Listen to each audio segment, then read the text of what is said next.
morning everybody, Car Biker here. Technology on bikes. This bike doesn't have a lot. It came with an engine. Not a lot more. It doesn't have a lot of electronic-y doodads on it. The Z1000 SXi beforehand had things like traction control and power modes, but this doesn't have any of that stuff. It's as simple as you get, really.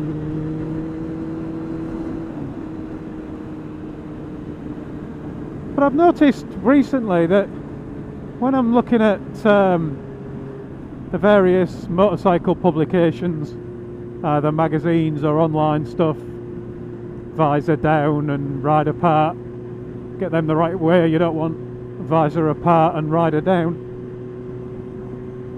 But when I look at those, every one of these reviews I see now, it's talking about all the masses of technology that you get. So you get, obviously everything's got ABS, and you'll get traction control and wheelie control and traction control whilst leaning, and lean angle sensors and display, and just tech.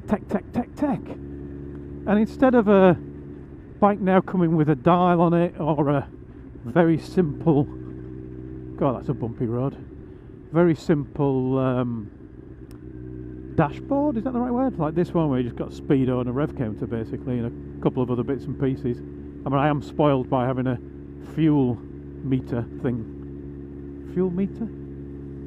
Oh, for the life of me I can't think of the fuel gauge. That's the that's the phrase I was looking for.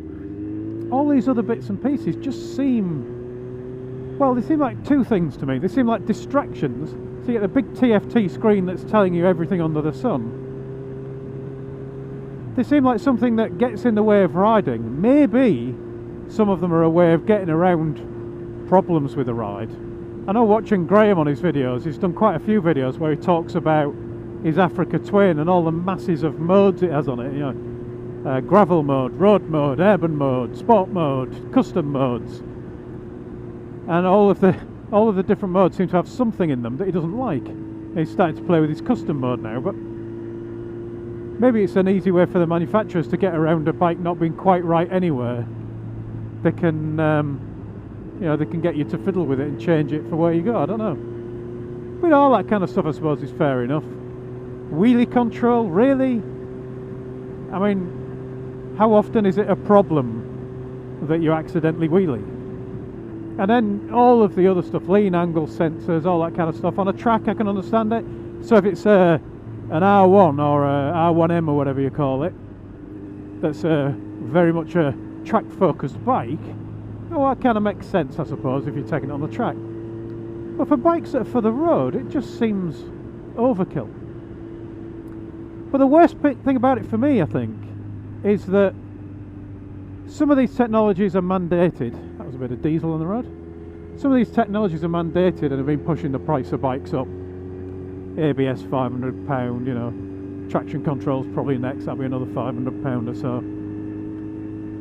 But all these other ones that they're adding on, they tend to be expensive devices. I had a look for a lean angle sensor just to see, you know, what they would cost, and it was a few £100s. And I assume it's going to be like everything else. You know, if you get a sat-nav from Halfords for your car, it's 60 quid. If you get a sat-nav option for your car, it's 600 quid. You know, they always add a bit on, don't they, when it's put into the machine. And it's always a little bit worse as well. You know, the one that's built into your car, the sat-nav, is always a little bit trickier to update the maps than the one that's built into your phone or the one from Halfords. That's a nice view, isn't it? So all of these things just seem to push the price up and up and up.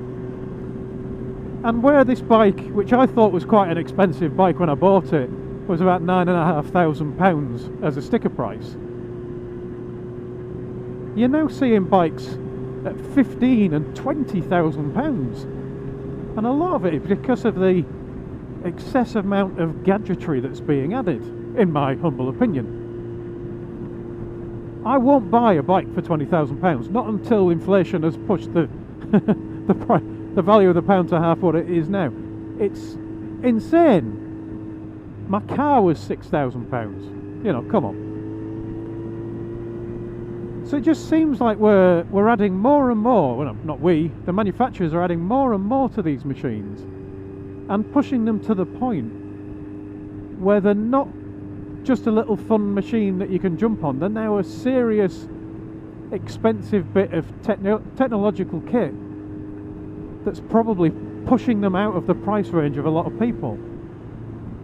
When even quite small bikes, not 125s and things, but when even quite small bikes are approaching 5 figures in pounds, you know, that's well into car territory. And I wonder now, a lot of the younger people who are getting into vehicles, you know, early on, maybe not the 17-year-olds because they're limited to a 125 anyway, but a little bit older than that, is it going to push people away from bikes altogether? When if you engage brain rather than heart, because these things are about heart, aren't they? They're not about brain. You know, a car, if you only engage your brain, if it's the same price or near as damn it as a bike, is a much more practical, comfortable, everyday usable thing than a bike. Now I know there's a lot of people who ride bikes will disagree with that, and I disagree myself, but that's only because I've got the experience of riding the bike.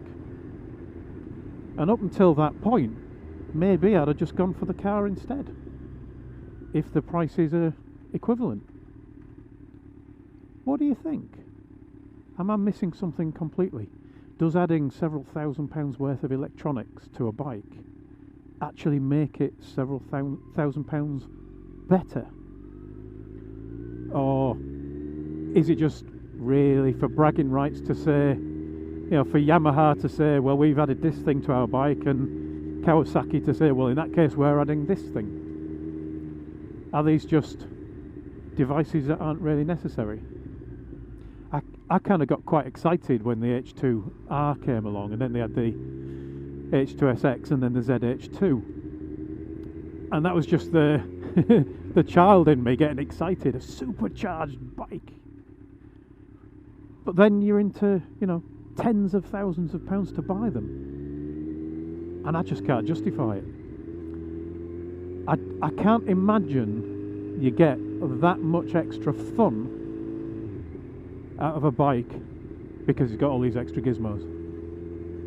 I've had just as much fun on this bike, on my Z750R that I had before that, even on my XJ6, on my Honda CB500X that I had just as much fun, in a different way. It wasn't as fast, but it wasn't as serious either, and it didn't feel as risky, because, I mean, obviously if I fall off I'll break, but if I broke the Honda, in fact, when the Honda got broken,